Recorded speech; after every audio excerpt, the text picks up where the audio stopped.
Okay, మన BTR academy summer camp 2025లో సోషల్లో ఫస్ట్ టాపిక్ వచ్చేసి our universe.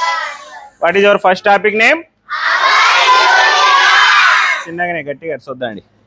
And the first topic in that our universe is the shape of earth.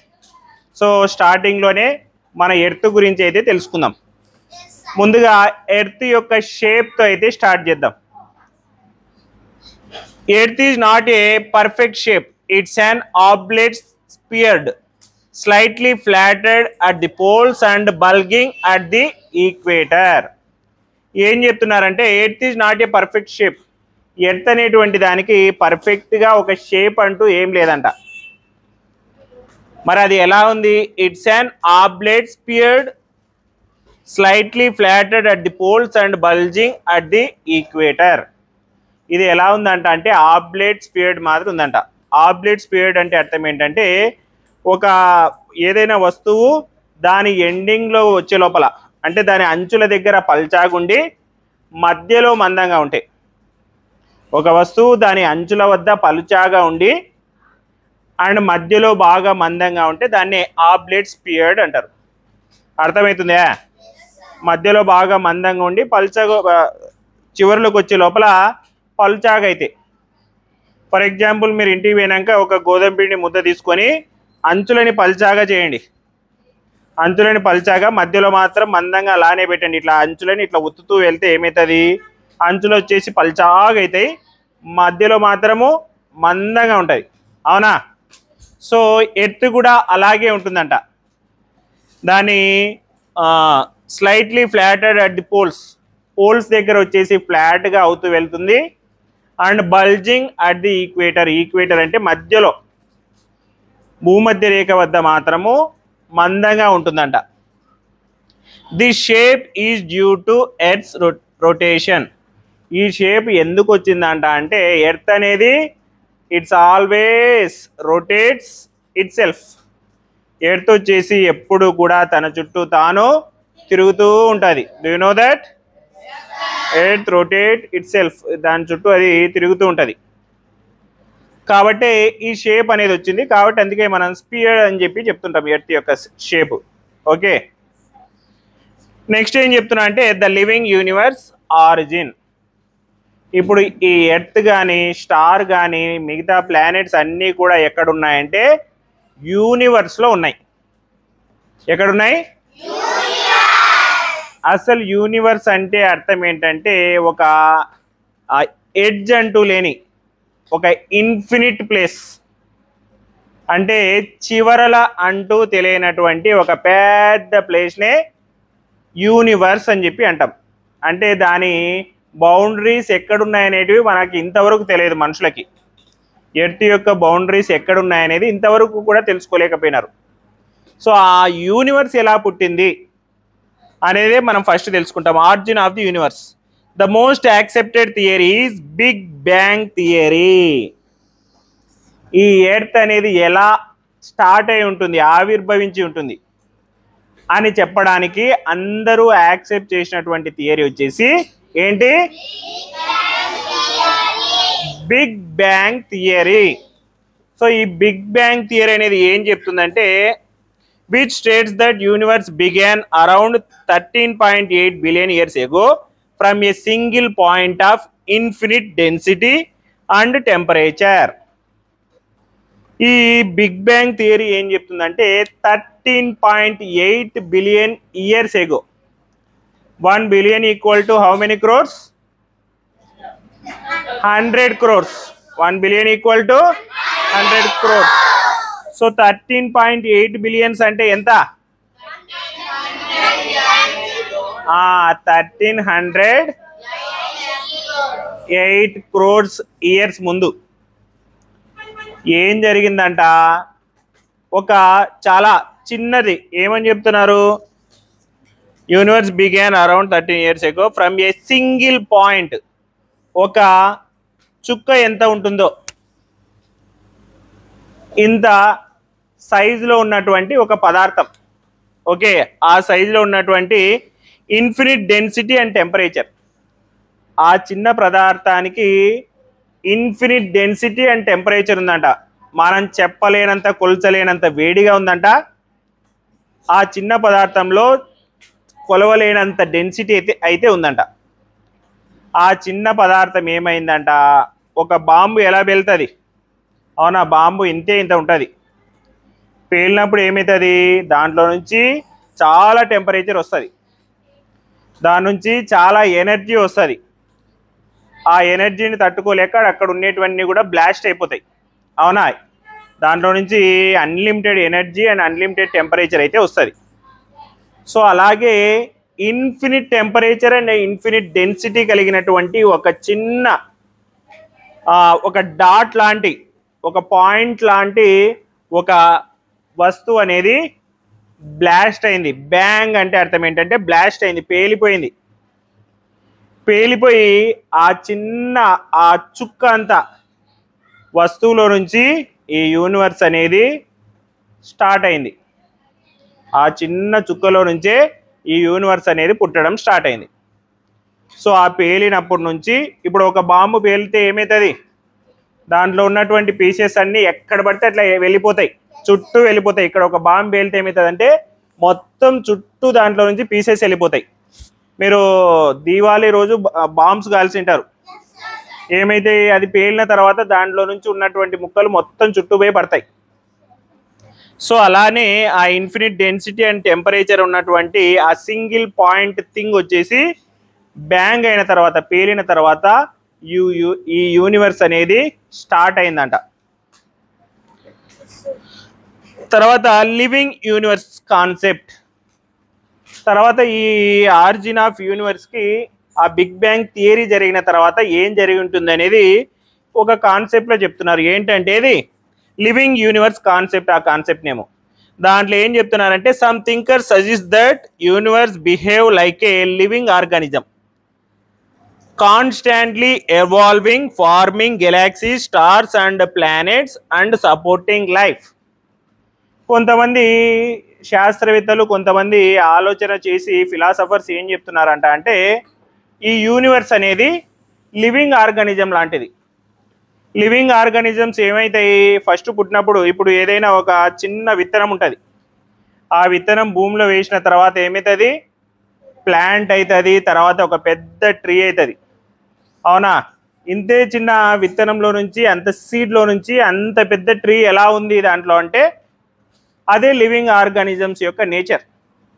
Living organisms ఏవైనా కూడా first చాలా చిన్నగా start అయ్యి తర్వాత ఎవాల్వ్ అయ్యేటప్పుడు వాటి సైజ్ అనేది పెరుగుతూ వెళ్తుంది. ఇక్కడ కూడా అంతే, బిగ్ బ్యాంగ్ థియరీ జరిగే ముందు ఒక చిన్న డాట్ అంతా ఉన్నటువంటి ఒక థింగ్ అనేది, ఆ బిగ్ బ్యాంగ్ అనేది జరిగిన తర్వాత స్టార్స్ని, గెలాక్సీస్ని, ప్లానెట్స్ని ఇలా పెరుగుతూ పెరుగుతూ పెరుగుతూ పోతుంది. ఇప్పుడు కొన్ని క్రోర్స్ ఆఫ్ గెలాక్సీస్ అనేటివి యూనివర్స్లో తయారవుతూ వచ్చినాయి. ఆ గెలాక్సీలు ఏమేమి ఉంటాయి, స్టార్స్ ఉంటాయి, సెలెస్టియల్ బాడీస్ ఉంటాయి, ప్లానెట్స్, మెట్రాయిడ్స్, ఆస్ట్రాయిడ్స్, ఇవన్నీ కూడా ఉంటాయి. సో అటువంటి గెలాక్సీస్, కొన్ని క్రోర్స్ ఆఫ్ గెలాక్సీస్ అనేది ఈ బిగ్ బ్యాంగ్ అనేది జరిగిన తర్వాత ఎవాల్వ్ అవుతూ వస్తుంది.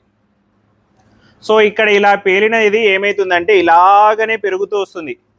ఆ యూనివర్స్ అనేది అలానే వెనక్కి వెళ్తూ ఉంది. అంటే కొత్త కొత్తవన్నీ స్టార్స్, గెలాక్సీస్ పుడుతూ అలానే పెరుగుతూ వెళ్తుంది.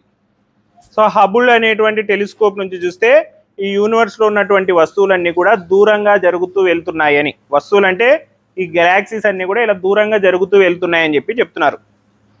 అన్నీ అలానే బిహేవ్ చేస్తున్నాయంటే దానికి అర్థం ఏంటంటే అవన్నీ కూడా ఒకప్పుడు కలిసి ఒక చోట ఉన్నాయి, ఇలా పేలడం వల్ల అన్నీ కూడా దూరంగా జరుగుతూ వెళ్తున్నాయని చెప్తున్నారు. సో లివింగ్ ఆర్గానిజమ్స్ లాగానే ఈ బిగ్ బ్యాంగ్ థియరీ జరిగిన తర్వాత ఏమవుతుంది, గెలాక్సీస్ అనేటివి ఫార్మ్ అవుతున్నాయి, స్టార్స్, ప్లానెట్స్ అనేటివి ఫామ్ అవుతున్నాయి. కొన్ని గెలాక్సీస్లో ఉండేటువంటి కొన్ని ప్లానెట్స్లో లైఫ్ అనేది స్టార్ట్ అయింది. ఇప్పుడు మనము ఆ బిగ్ బ్యాంగ్ థియరీ జరిగిన తర్వాత మనము ఒక సోలార్ సిస్టంలో ఉన్నటువంటి ఒకానొక ప్లానెట్లో ఉన్న మనుషులం, అవునా. ఇలాగే కొన్ని క్రోర్స్ ఆఫ్ గెలాక్సీస్లో crores of stars, crores of planets ఉంటాయి. వాటిలో ప్రతి దాంట్లో కూడా, ప్రతి గెలాక్సీలో కూడా ఎక్కడో చోట ఇటువంటి లైఫ్ అనేది ఎవాల్వ్ అయ్యి ఉంటుంది అనేది ఈ బిగ్ బ్యాంగ్ థియరీలో ఒక విషయం. ఓకే, అర్థమైందా? The shape of earth and the living universe and its origin. అర్థమైందా? ఓకే, నెక్స్ట్ థర్డ్ టాపిక్ చూడండి, solar system and celestial bodies. దీంట్లో మనం సోలార్ సిస్టమ్ అంటే ఏంటి, ఈ సోలార్ సిస్టంలో ఉన్నటువంటి సెలెస్టియల్ బాడీస్ ఏంటి అనేటువంటి రెండు విషయాల్ని తెలుసుకుంటాం. ముందుగా solar system means sun. Sun is a star at the center with 8 planets, their moons, dwarf planets like Pluto, asteroids, comets and meteoroids is called solar system. Solar system means sun at the center, సూర్యుడు మధ్యలో ఉంటూ, and the 8 planets, ఈ సూర్యునికి సంబంధించినటువంటి 8 గ్రహాలు సూర్యుని చుట్టూ తిరుగుతూ, and their moons, ఆ ప్లానెట్ చుట్టూ తిరిగేటువంటి మూన్స్, అండ్ డ్వార్ఫ్ ప్లానెట్స్, ఈ ప్లానెట్స్ తర్వాత ఉన్నటువంటి dwarf planets like Pluto, and asteroids, comets and meteoroids are called as solar system. ఈ సూర్యుని చుట్టూ ఉన్నటువంటి 8 గ్రహాలు, వాటికి సంబంధించినటువంటి ఉపగ్రహాలు, తర్వాత కామెట్స్, మెట్రాయిడ్స్, ఆస్ట్రాయిడ్స్, వీటన్నింటినీ కలిపి ఏమంటారంటే సోలార్ సిస్టమ్. ఏమంటారు? అంటే సూర్యుడి చుట్టూ ఉన్నటువంటి మొత్తం అన్ని పదార్థాలన్నింటినీ కలిపి సోలార్ సిస్టమ్ అంటారు. Okay, sun is the base to the solar system. ఈ సూర్యుడు అనేటువంటి వాటి చుట్టే ఇవన్నీ కూడా తిరుగుతున్నాయి, ఇవన్నీ కూడా ఈ సూర్యుడి నుండే ఏర్పడినాయి. ఓకేనా? నెక్స్ట్ సెకండ్ వచ్చేసి సెలెస్టియల్ బాడీస్. సెలెస్టియల్ బాడీస్ అంటే ఏంటంటే ఈ సన్ చుట్టూ తిరుగుతున్నటువంటి డిఫరెంట్ టైప్స్ ఆఫ్ థింగ్స్ అన్నిటిని కూడా సెలెస్టియల్ బాడీస్ అని చెప్పి అంటారు. ఈ సెలెస్టియల్ బాడీస్లో మెయిన్ వచ్చేసి ప్లానెట్స్.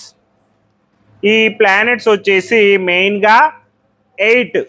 ఎన్ని ప్లానెట్స్? 8. ఆ ప్లానెట్స్ వచ్చేసి సూర్యుని చుట్టూ తిరుగుతూ ఉంటాయి. They rotate around the sun. Okay, the first planet is Mercury. Order from the sun. అంటే సూర్యుడి దగ్గర నుంచి ఆర్డర్లో చెప్తే Mercury, Venus, Earth, Mars, Jupiter, Saturn, Uranus, Neptune. దీంట్లో నుంచి చాలా విషయాలు తెలుసుకోవచ్చు. The nearest planet to the earth sun is Mercury, and Earth is the third planet to the Sun, and the Neptune is the farthest planet to the Sun. ఇట్లా చాలా విషయాలు తెలుసుకోవచ్చు. తర్వాత earth, the Mars and Venus are the nearest planets to the earth. Okay, ఇట్లా చాలా విషయాలు అయితే చెప్పుకోవచ్చు ఈ 8 ప్లానెట్స్కి సంబంధించి. So these are the main 8 planets which rotates around the sun. And the second is dwarf planets. Dwarf planets means they behave like planets but they are very small.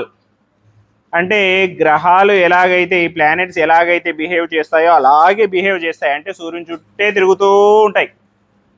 But they are very small in size. కానీ సైజులో మాత్రం చాలా చిన్నగా ఉంటాయి. Dwarf అంటే మరగుజ్జు అని చెప్పి అంటాం.